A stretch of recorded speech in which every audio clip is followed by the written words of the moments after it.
no capítulo de número 18. Perdão, Lucas 17. Lucas 17.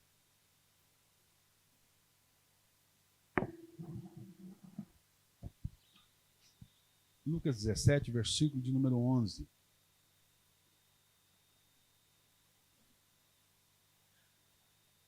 Continuando eles o caminho para Jerusalém,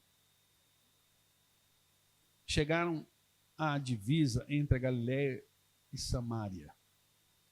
E quando entraram em uma aldeia dali, 10 leprosos dirigiram-se a ele. Ficaram a certa distância e gritaram: Jesus, mestre, tenha misericórdia de nós. Só fazer uma pausa aqui. Eles tinham que gritar mesmo. Quando você se aproximava de um leproso e à distância você não sabia que aquela pessoa era uma pessoa leprosa. Aquela pessoa, ela precisava se identificar como leprosa, porque se ela não fizesse isso, ela poderia ser apedrejada. Então ela poderia ser apedrejada. Só que o que aquelas pessoas gritavam? Elas gritavam: imundo! Imundo! Imundo! Não é que ela estava chamando você de imundo. Ela estava falando para você não se aproximar dela, porque ela era uma leprosa. A pessoa, a ciência hoje mudou o nome de leproso, né, para hanseníase, porque por causa do estigma, principalmente por causa do estigma bíblico. E é complicado, porque vai ter que, então, mudar as traduções da Bíblia para hanseníase, né? Então, eles acaba que não tem como. O texto está escrito leproso, a gente tem que ler leproso mesmo, né? Então, eles se identificavam, eles tinham os leprosários, como aqui em Goiânia tinha um leprosário. Essa cultura foi criada lá no Velho Testamento. Deus mandou criar as cidades, os leprosários. Aqui em Goiânia, nós temos aqui a colônia de Santa Marta, né? Que hoje está praticamente desativada. É uma doença que tem um certo controle. Então, todo mundo que era diagnosticado com lepra tinha que se isolar e morar numa cidade onde só viviam leprosos. Eram chamados leprosários. Então, o pessoal mais antigo aqui conhece a colônia Santa Marta, aqui no Jardim Novo Mundo, né? Então, esses homens que estavam leprosos ali, ao verem Jesus, gritaram assim: Jesus, mestre, tenha misericórdia de nós. Eles não gritaram imundo, mas gritaram: tenha misericórdia de nós. E ele olhou para eles e disse: vão ao sacerdote e peçam que examine vocês. Porque quando uma pessoa ficasse curada de lepra, a Bíblia manda lá no Velho Testamento que a partir do momento que ele está curado, ele deveria ir ao sacerdote, e o sacerdote fazia esse papel. O sacerdote olhava tudo, né? Rapava a cabeça do cara, o cara rapava tudo, e olhava tudo, olhava nas unhas, olhava cada detalhe, olhava nas genitálias, olhava todo o corpo para dar um atestado que aquele cara tinha sido curado. E depois que aquele cara era curado, então eles apresentavam, aquele cara tinha que oferecer um sacrifício a Deus pela cura, né? Ele tinha que oferecer a Deus um sacrifício, e o sacrifício era de acordo com a posição social dele. Então podia ser uma rolinha, podia ser uma ovelha, podia ser um novilho, de acordo com a sua posição social dessa pessoa. E aí esse Jesus fala para os caras doentes: ó, vão lá e apresentam ao sacerdote. Uma palavra de fé. Os caras estavam leprosos ainda, 10 leprosos, e Jesus fala assim: vão lá e apresentam, pode ir apresentar. E eles creram na palavra, mesmo estando leprosos, eles foram. Jesus falou: nós vamos. E eles foram com lepra. E no caminho, eles descobriram que haviam sido curados. No caminho, todos os 10 descobriram que haviam sido curados e foram correndo para o sacerdote, fazer o exame, para eles receberem o atestado de que estavam curados e depois poderem ir para a sua família, porque esses caras não podiam conviver em sociedade, eles não podiam viver com a família, não podiam viver com a mulher, com os filhos, não podiam viver com ninguém. A vida social deles era ali no leprosário. Então, lá no leprosário, não tinha branco e não tinha preto. Não tinha rico, não tinha pobre. Só tinha leproso. Ali todo mundo era igual. No leprosário todos eram iguais. E todos sofrendo problemas. Todos com problemas emocionais, todos afastados dos filhos, da família. As famílias às vezes passando necessidade, porque eles eram provedor da casa. Né? E as mulheres também ali naquela situação que iam para lá. Então, não tinha...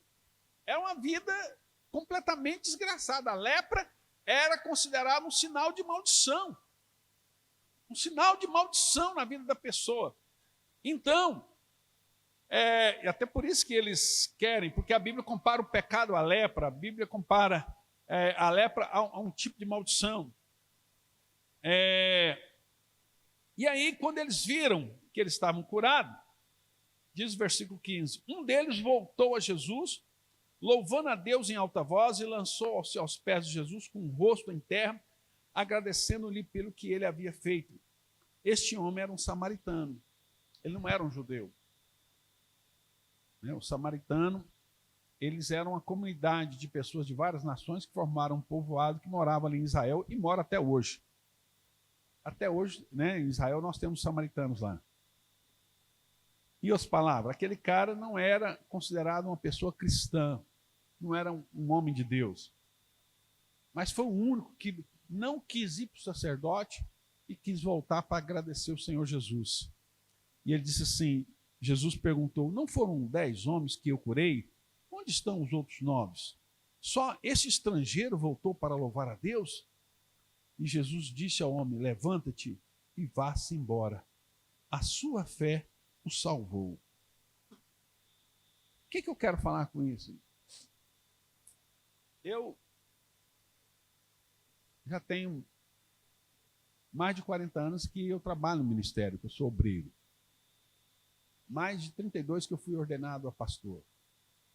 Então, nessa minha jornada, eu já vi muitas coisas acontecerem com pessoas. Casamentos serem destruídos por várias questões, adultérios, financeiro, relacionamentos extraconjugal, pai abandonar família, mulher abandonar família, empresários tendo a sua empresa sendo dissolvida, pessoas quebrando financeiramente, problemas de enfermidades. E nessa minha caminhada, nós podemos participar na vida de muitas pessoas. Muitas pessoas, quando passaram por esses problemas, nós agarramos com essas pessoas em jejum, em oração, em súplica ao Senhor por misericórdia. E nós vimos aí durante esses anos, não foram todos, mas foram muitos casos que Deus restaurou família, que Deus restaurou saúde, que Deus restaurou a empresa, que Deus restaurou a vida da pessoa. Porque imagine a vida dessas pessoas que moravam em leprosário. Vida completamente desgraçada. A pessoa não era feliz. A situação daquelas pessoas eram terríveis. E você naquela situação, imagine, vamos imaginar você naquela situação. Você longe da sua família, dos seus pais, dos seus filhos, dos seus irmãos, longe da sua mulher, do seu marido. Você está ali naquela situação. O que você daria para sair daquela situação? O que você era capaz de fazer para sair daquela situação? Para viver em sociedade, para poder beijar sua mulher, para poder beijar seus filhos, para estar junto com seus amigos, participar da celebração do ano novo, das colheitas, ver a sua empresa prosperar. O que você daria para sair daquela situação? Eu creio que um homem ou uma mulher que estava no leprosário daquele daria qualquer coisa. Daria qualquer coisa para sair daquela situação. E quando aqueles 10 foram curados da lepra, 9 não se lembrou. Aqueles caras deviam orar todos os dias. Deus me tira dessa situação. Deus me livra, olha para mim, Senhor. Igual ele falou, tem misericórdia de mim, Senhor. Tem piedade de nós, olha para a nossa situação, olha para a nossa condição. No dia que Deus curou eles não lembrou mais de Deus. Eles não lembraram mais de Deus, foram embora, foram cuidar da vida deles, foram recuperar o atraso. Havia muitas coisas represadas, tinha muitas coisas importantes. E o que eles fizeram? Não lembrou de Deus. Só um estrangeiro, um cara que não era judeu, só um. Porque lá no leprosário não tinha nem estrangeiro também, né? Não tinha imigrante, não tinha nada, era tudo leproso. Mas um estrangeiro voltou e foi lá e adorou o Senhor Jesus e agradeceu por aquilo que ele fez. Irmãos, e isso, como eu disse para vocês, no meu mais de 32 anos de pastorado, 33, quase 33 anos de só pastoreando a igreja, eu vi isso demais acontecer. Salmo 103 diz assim: bendize a minha alma ao Senhor, e tudo que há em mim bendiga o seu santo nome. Bendize a minha alma ao Senhor, e não se esqueça de nenhum dos seus benefícios. E nesse momento é que nós temos que honrar o Senhor. Nesse momento nós temos que celebrar o Senhor. Aquelas pessoas, quando estavam naquela condição, dariam tudo por sair daquela condição. No dia que saíram daquela condição, esqueceram de Deus. E eu quero te convidar nesse momento agora a você honrar o Senhor com os seus dízimos, com as suas ofertas. Uma oferta de gratidão ao Senhor. Você possa realmente celebrar o Senhor, honrar o Senhor com os seus dízimos, com as suas ofertas, e você possa celebrar o Senhor nesse momento. Então, vai estar projetado o Pix aí no telão, tem a cadeira atrás de você que tem os QR Code. Aqui tem envelope, você pode pegar os seus envelopes também, pode ofertar nos envelopes. E também ali está o Felipe, né? O Daniel, que é o tesoureiro, está viajando, então o Felipe está ali. Você pode passar o seu cartão de crédito ali também, caso você queira. Todas as ferramentas disponíveis para você honrar o Senhor com seus dízimos e ofertas estão disponíveis. Que você realmente possa fazer isso para honra, louvor e glória do nome do Senhor.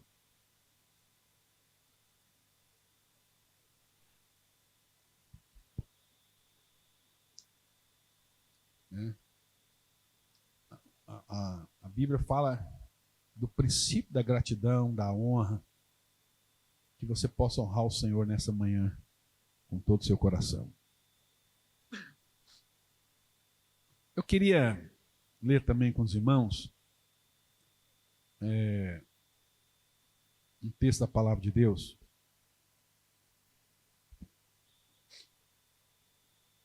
Em Gênesis, capítulo número 2. Livro de Gênesis, capítulo de número 2.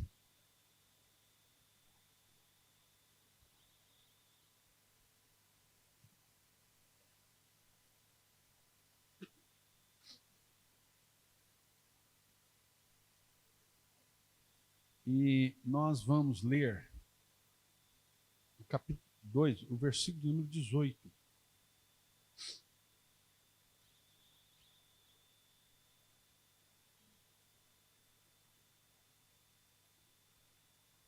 Gênesis 2,18 diz assim: depois disso, o Senhor Deus, não é bom que o homem fique sozinho. Vou fazer para ele uma companheira, uma auxiliadora, que lhe corresponda. Depois de ter formado da terra toda espécie de animais e aves, o Senhor Deus os trouxe ao homem para ver o que... depois de ter formado da terra... Isso mesmo, né? Depois de ter formado da terra toda espécie de animais e aves, o Senhor Deus os trouxe ao homem para ver que nome daria a eles. Assim, o homem deu nomes a todos os animais domésticos, às aves dos céus e aos animais selvagens. No entanto, o homem não... Presta atenção. No entanto, o homem não encontrou uma companheira que lhe correspondesse. Então o Senhor fez cair um sono profundo enquanto este dormia, tirou uma das costelas dele e fechou o lugar em que ficava a costela. Dessa costela o Senhor Deus fez uma mulher e a levou ao homem. Então o homem disse: essa sim é parte dos meus ossos e da minha carne. Ela será chamada mulher, porque foi criada do homem. Essa é a razão pela qual o homem deixa seu pai e sua mãe e se une à sua mulher. E os dois se tornam um só ser. Amém? Que Deus possa falar conosco nessa manhã aqui. Queridos, o versículo 18 diz assim: não é bom que o homem fique sozinho. Não é bom que o homem esteja só. Aí você pergunta assim: mas quando Deus falou isso, Deus estava lá. Todos os animais da natureza, selvagens e domésticos, estavam lá. E Deus falou que o homem era solitário. E Deus disse que, olha, não é bom que o homem esteja só. Não é bom. E aí você pensa assim: mas Deus estando lá, Deus não poderia suprir todas as necessidades do homem? Deus estando lá, Deus não poderia encher o vazio do homem? Deus não poderia completar esse vazio?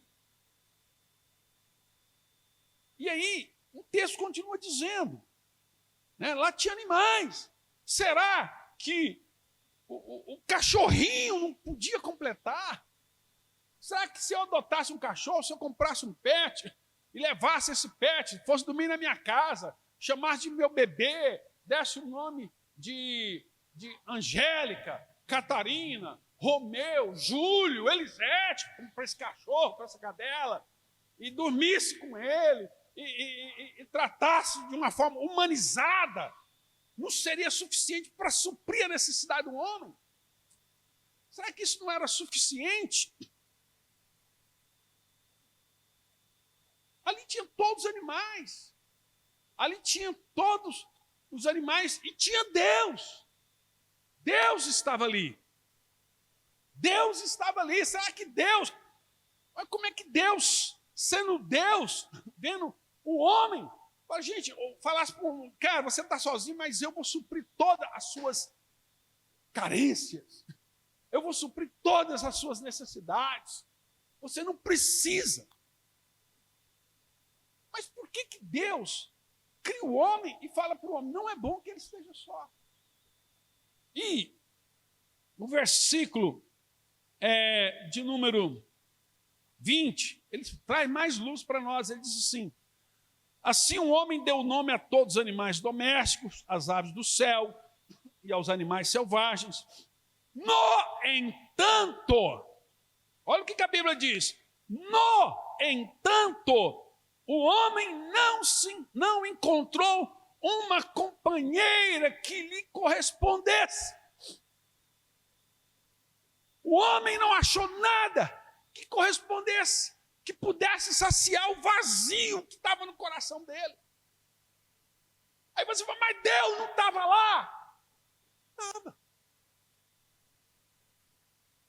Cachorro, gato, periquito, papagaio não estavam lá? Estavam. E como é que Deus fala isso? Que não havia para o homem nenhum igual a ele.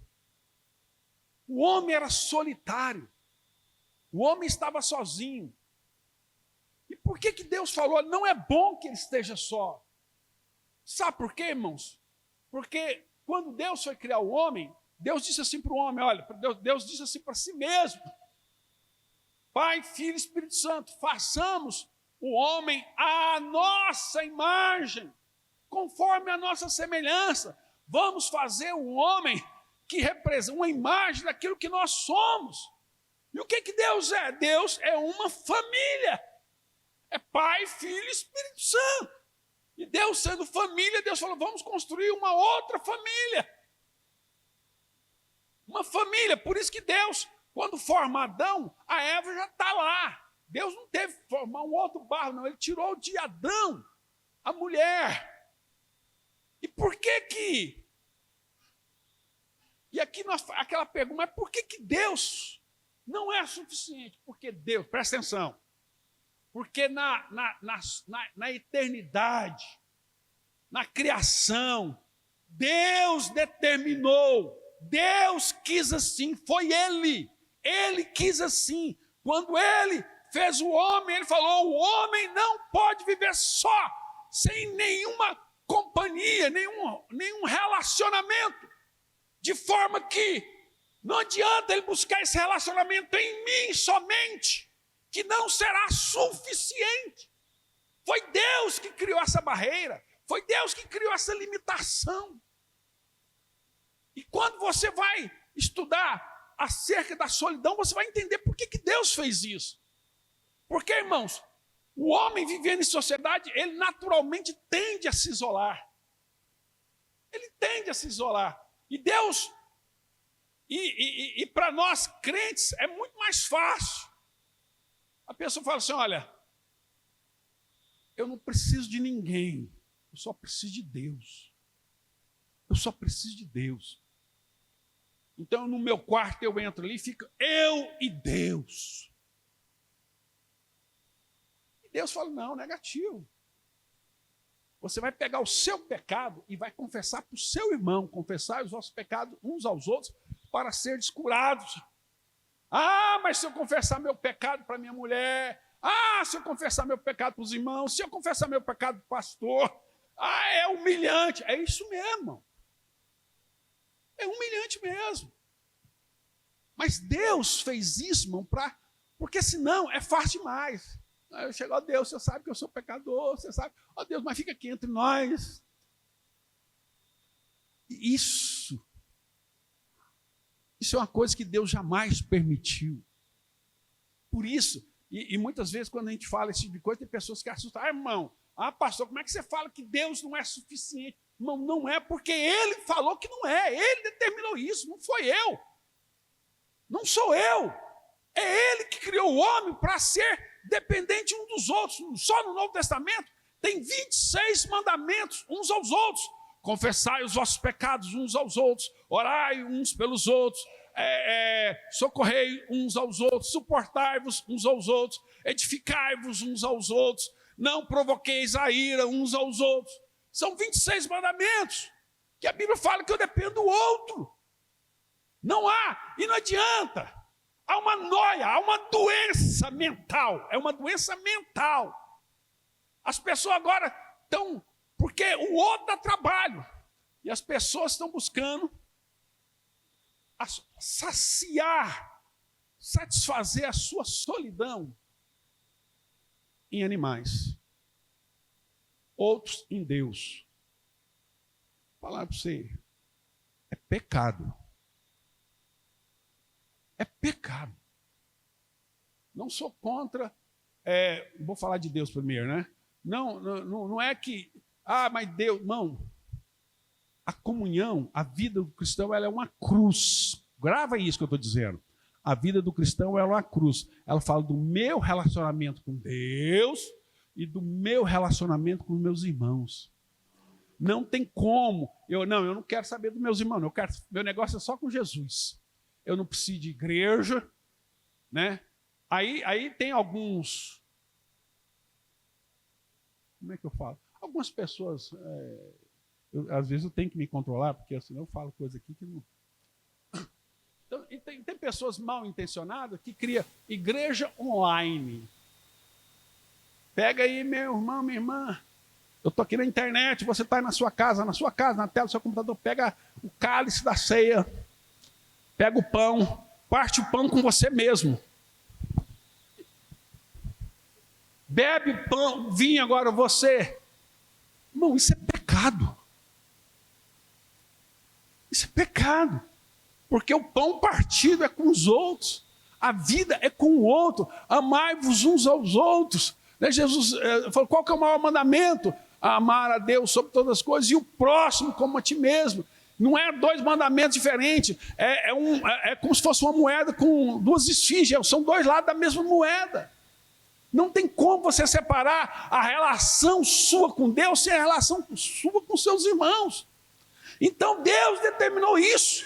Não é bom que o homem esteja só. Vou fazer para ele uma companheira. Aí você fala assim, mas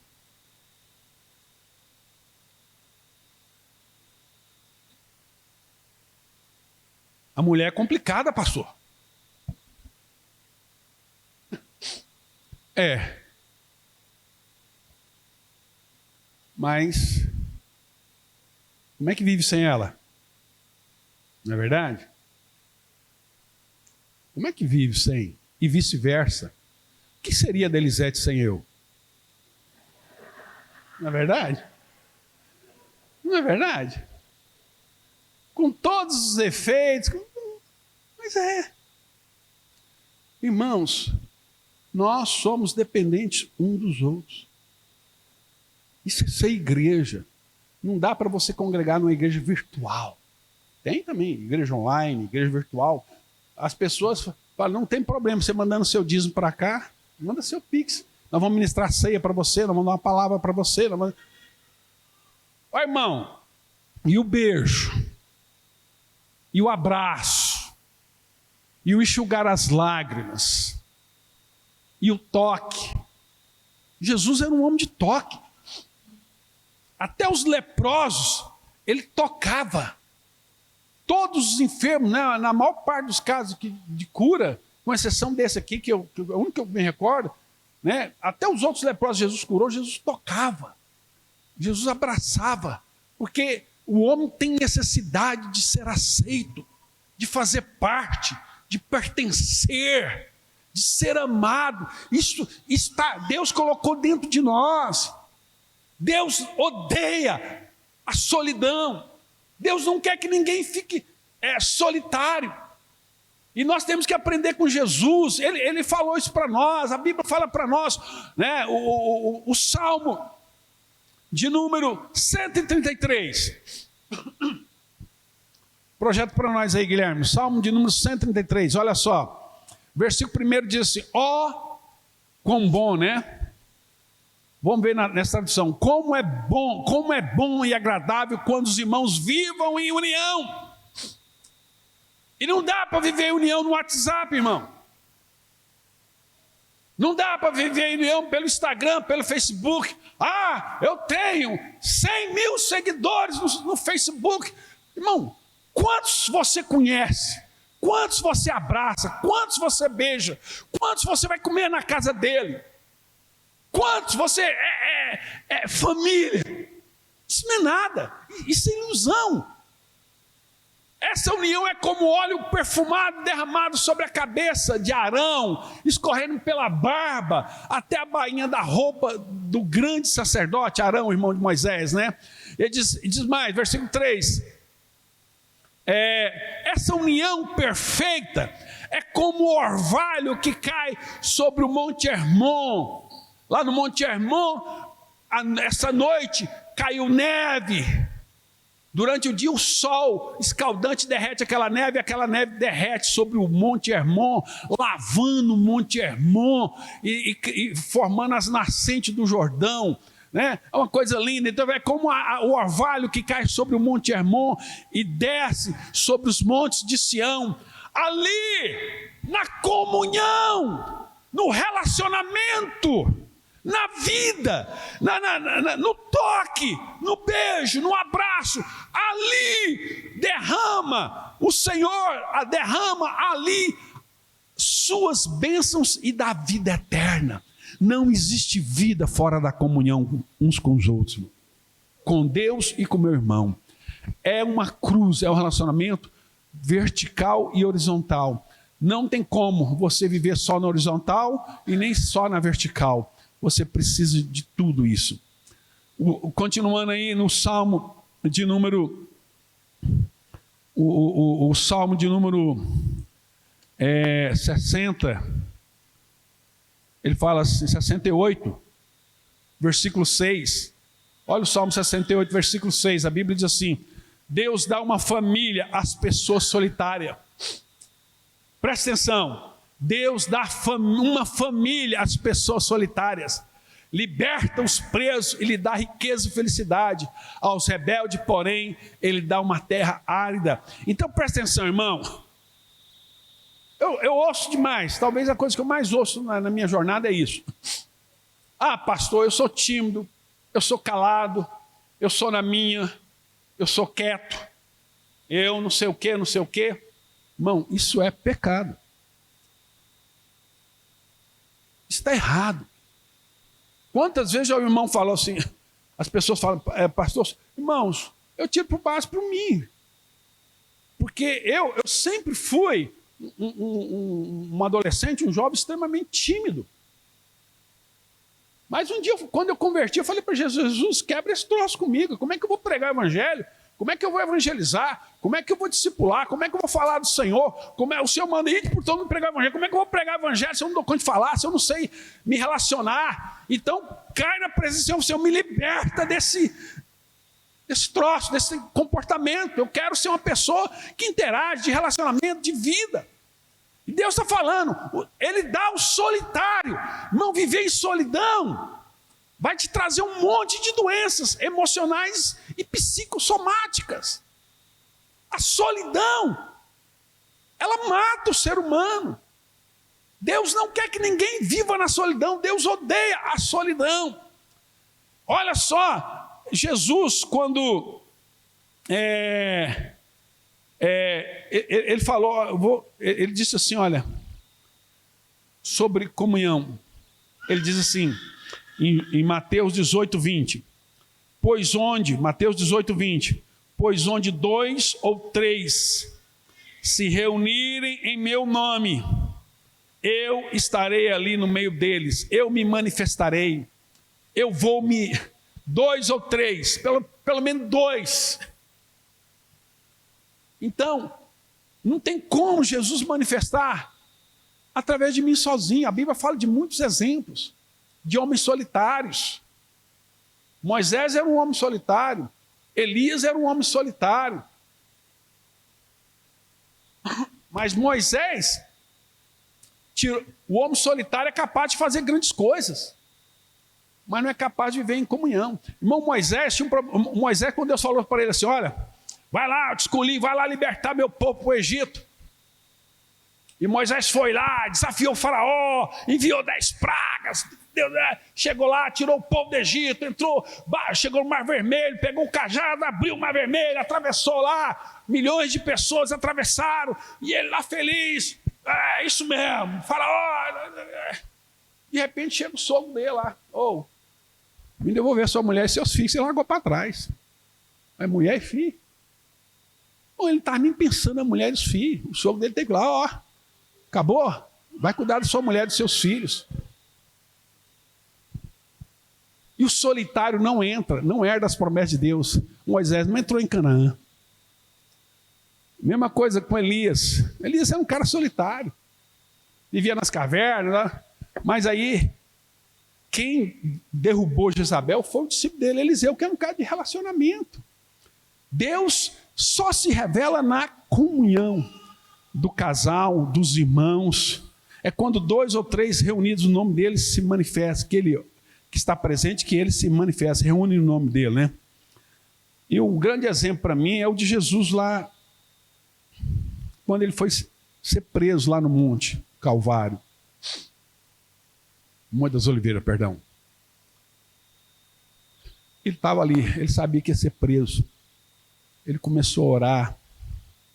A Bíblia diz que ele estava com uma agonia tão grande que ele começou a transpirar sangue. Hematidrose, né? É o nome desse processo. Quando você entra numa tristeza tão grande, uma angústia tão grande, você começa a transpirar sangue. Sabe o que Jesus falou, irmão? Jesus falou assim, olha, eu estou angustiado, eu estou depressivo, eu estou angustiado, eu vou ficar sozinho aqui, eu vou me isolar, eu vou para um quarto, não converso com ninguém, desliga o telefone, desliga a campainha, desliga tudo, sumi, não quero envolver com ninguém, não quero me relacionar com ninguém, isolei. Não, No momento de maior angústia de Jesus, o que Jesus fez? Chamou os amigos dele. Fiquem comigo, meus irmãos. Fiquem comigo. Me suportem. Me ajuda. Jesus correu para os amigos. Foram os amigos dele. E quando os amigos dele cansados ali dormiram, porque estavam de barriga cheia, né? Porque eles haviam comido lá na ceia. E aí, porque antes da ceia houve a Páscoa, então eles tinham comido, estavam de barriga cheia, com sono. Jesus falou: meus amigos, vocês não podem ficar comigo uma hora. Orem comigo, eu preciso que vocês me ajudem, estejam comigo. Jesus, no momento mais difícil da vida dele, ele correu para os braços do amigo. Ele não se isolou. E quantas pessoas estão passando problema, se isola. Vou isolar para ver se o pastor lembra de mim, se o pastor sabe meu nome, se o pastor vai ligar para mim, se a igreja vai sentir falta de mim. Não, irmãos, chega, abre o seu coração, procure as pessoas e confesse os seus problemas. É disso que a Bíblia fala, é vida em comunhão. É vida de comunhão. Se Deus quiser, eu anotei algumas coisas que eu quero compartilhar com os irmãos aqui. Se Deus quisesse que o homem fosse pleno somente nele, ele poderia fazê-lo assim, caso ele quisesse. Mas ele não quis. Porque ele mandou confessar os nossos pecados uns aos outros e sermos curados. Por que ele mandou confessar os nossos pecados uns aos outros e sermos curados? Não basta apenas confessar a Deus e pensar que está tudo certo. Por que amar o próximo? Não é suficiente eu amar só a Deus. Por que eu tenho que amar o próximo? Não basta eu amar só a Deus. Por que servir pessoas? Não é melhor eu servir só Ele? Não, Deus, é só eu e você. Eu quero servir, eu quero lavar os seus pés. Por que aconselhar com os irmãos? Não posso buscar conselhos somente com Deus. Não, eu vou orar, mas eu vou falar só com Deus. Mas a Bíblia fala na multidão de conselhos, a sabedoria, procure os irmãos. Converse com os irmãos. É engraçado, o homem sempre quer se isolar e para Deus, eu vou falar com os irmãos. É com a comunidade. Amar uns aos outros, confessai uns aos outros, encorajai-vos uns aos outros, consolai-vos uns aos outros, edificai-vos uns aos outros, não julgueis uns aos outros, levai os fardos uns dos outros, não provoqueis a ira uns dos outros. São 26 mandamentos dessa natureza. Presta atenção. Eu encerro aqui essas palavras. Deus odeia a solidão. Deus não tem prazer nisso. Algumas pessoas chegam para mim assim e falam assim: pastor, eu estou com problema de pornografia. O que eu faço? Eu falei: você já deu um bom passo. Segundo passo, conta para sua mulher. Conta para sua mulher. Sua mulher precisa saber disso. Sua mulher precisa ter consciência do que está acontecendo. A pessoa que mais pode ajudar é sua mulher. Pastor,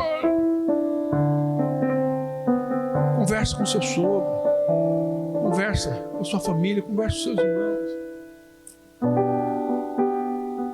Irmão, não dá para vivermos sozinhos. Jesus não criou. Você já prestou atenção no que é super-heróis? Você pega o Superman. O Superman é órfão. O Batman é órfão. Homem-Aranha é órfão. Todos eles têm um problema sério de orfandade. E precisam se tornar pessoas espetaculares para serem aceitas e amadas.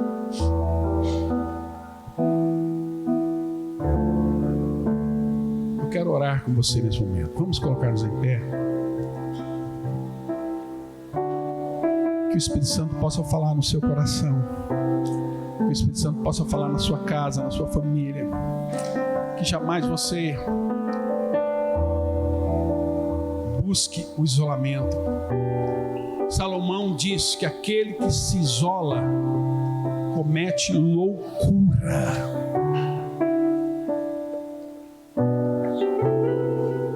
Irmãos, pessoas que foram colocadas em celas e solitárias, você tem um prazo para colocar essas pessoas em celas solitárias. Sabe por quê?